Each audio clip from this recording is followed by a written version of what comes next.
ഇപ്പോൾ സംഭവം വേറൊന്നുമല്ല, വരാനുള്ള മെയിൻ റീസൺ എന്താണെന്ന് വെച്ച് കഴിഞ്ഞാൽ നമ്മുടെ കൺസ്യൂമർ കോർട്ടല്ല, എൻ്റെ പഴയ വീഡിയോ ഉണ്ടവർക്ക് മനസ്സിലാവും. നമ്മൾ ഹൈക്കോർട്ടിൽ അപ്പീലിന് പോയിട്ട് എൻ്റെ ബാങ്ക് അക്കൗണ്ട് അൺഫ്രീസ് ചെയ്യാൻ വേണ്ടിയിട്ടുള്ളൊരു പരിപാടി ഞാൻ ചെയ്തിട്ടുണ്ടായിരുന്നു. എൻ്റെ ബാങ്ക് അക്കൗണ്ട് ഫ്രീസ് ആയെന്ന് പറഞ്ഞുള്ള ഒരു കേസ് നാഗ്പൂറൊക്കെ ഞാൻ പോയിട്ടുണ്ടായിരുന്നു.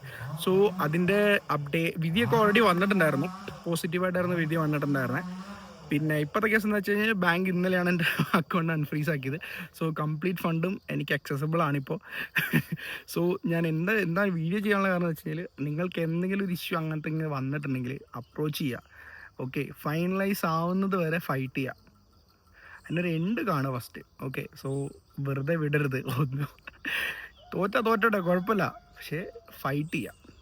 ഓക്കെ, സോ അത്രേ ഉള്ളൂ ഇന്നത്തെ വീഡിയോ. ജസ്റ്റ് ഒരു ഇതിന് വേണ്ടിയിട്ടാണ്, ഒരു അപ്ഡേറ്റ് തരാൻ വേണ്ടിയിട്ടാണ്.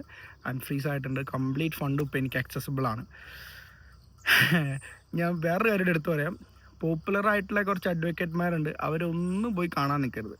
ഓക്കെ, അഡ്വക്കേറ്റ് വേണം, ഫസ്റ്റ് ഓഫ് ഓൾ അഡ്വക്കേറ്റ് വേണം. ഞാൻ എന്താ പറയുക വെച്ചാൽ, വീടിൻ്റെ അടുത്തുള്ള ആരെങ്കിലും ഒരാൾ അഡ്വക്കേറ്റ്, ലൈക്ക് നല്ലൊരു ചെയ്യാൻ പറ്റുന്ന ഒരു അഡ്വക്കേറ്റിനെ വെച്ച് ചെയ്യുക.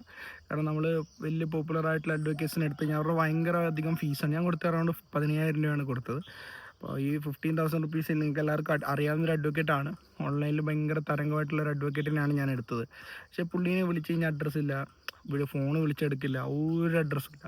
അൺഫ്രീസ് ആവുന്നില്ല എന്ന് ഞാൻ കുറേ നാൾ കണ്ടു കഴിഞ്ഞപ്പം, വിധി വന്നിട്ട് ഹൈക്കോടതിൻ്റെ വിധി വന്നിട്ടും അൺഫ്രീസ് ആവുന്നില്ല എന്ന് കണ്ടിട്ട് ഞാൻ ഈ അഡ്വക്കേറ്റിനെ വിളിച്ചിട്ട് അയാൾ ഫോൺ പോലും എടുത്തിട്ടില്ല. എന്നിട്ട് ഞാൻ എൻ്റെ ആ ഓർഡർ വെച്ചിട്ട് ഞാൻ സെൽഫായിട്ട് പോസ്റ്റൽ വഴിയും ഇമെയിൽ വഴിയും ബാങ്കിനെ അപ്രോച്ച് ചെയ്ത് ബാങ്കിൻ്റെ സൈഡിൽ നിന്ന് അങ്ങനെ ഒരു അപ്ഡേറ്റ് വാങ്ങിയെടുത്തതാണ്. മനസ്സിലായി. അപ്പം ഇങ്ങനെയുള്ള അഡ്വക്കേറ്റ്സിനെ നമ്മൾ യൂസ് ചെയ്താലുള്ള പ്രശ്നം, നമുക്ക് കോൺടാക്റ്റ് ഉണ്ടാവില്ല. അവർക്ക് ബിസി ഉണ്ടാവും, പക്ഷെ നമ്മളെ അയക്കുന്ന ഒരു മെസ്സേജിന് പോലും അവർ റിപ്ലൈ പോലും തരുന്നില്ല. എല്ലാവരെയും പറയുന്നില്ല, ഈ ഒരു വ്യക്തി. ഞാൻ എന്താ പറയുക വെച്ചാൽ, വീടിൻ്റെ അടുത്തുള്ളവർ നല്ലൊരു അഡ്വക്കേറ്റിനെ കാണാം, എന്നിട്ട് അവരുടെ അടുത്തുനിന്ന് സംഭവം ചെയ്യാൻ നോക്കുക.